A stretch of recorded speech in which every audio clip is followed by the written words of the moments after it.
नमस्कार, आप देख रहे हैं वॉइस ऑफ हाउस। मैं हूं आपके साथ पलक शर्मा।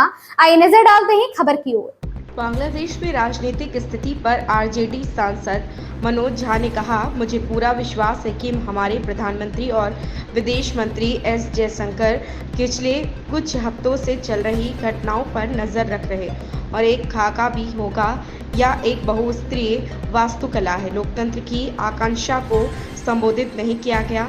अगर हम इस पूरी वास्तुकला को समझते हैं तो यह सब कुछ की परिणति है। शेख हसीना को देश छोड़ना पड़ा। हम इस बहुस्तरीय वास्तुकला को समझने के बाद हमारी सरकार जो भी निर्णय लेगी हम उसके साथ खड़े होंगे। मैंने पहले भी कहा था और दोबारा दोहरा रहा हूं, मुझे पूरी उम्मीद है कि हमारे प्राइम मिनिस्टर, हमारे एमईए जयशंकर जी पूरे घटनाक्रम पर बीते कई हफ्तों से जो चल रहा था उस पर नजर बनाए रखे होंगे।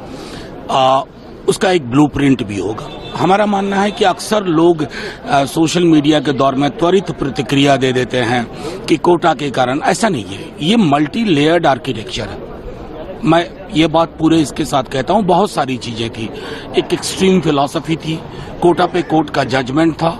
दो, तीसरा एक महत्वपूर्ण पहलू ये भी है कि एक डेमोक्रेसी के लिए जो एस्पिरेशन थे वो एड्रेस नहीं हुआ था। बीता चुनाव आप याद करिए।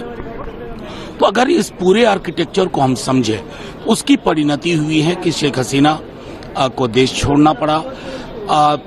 ऐसी छवियां भी हमने देखी थी जो कुछ वर्ष पूर्व अंदाजा नहीं कर सकते थे कि शेख मुजीबुर रहमान बंग बंधु की प्रतिमा जिस प्रकार तोड़ी जा रही थी।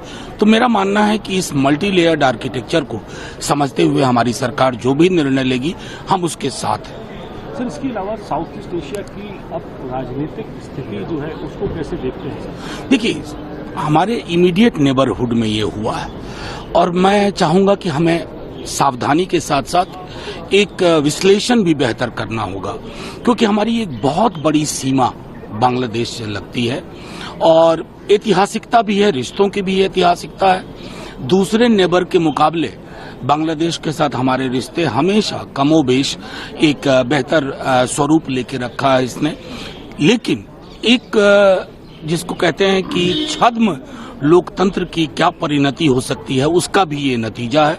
जाहिर तौर पर मैं दोबारा कहूंगा कि हमारी सरकार जो भी निर्णय लेगी, आज ऑल पार्टी मीटिंग भी हुई है, अगर मिनिस्टर साहब दोनों जगह स्टेटमेंट देंगे तो जो हमारे मन में दुविधाएं हैं उन दुविधाओं को भी हम उनके समक्ष रख करके उसका निराकरण करेंगे।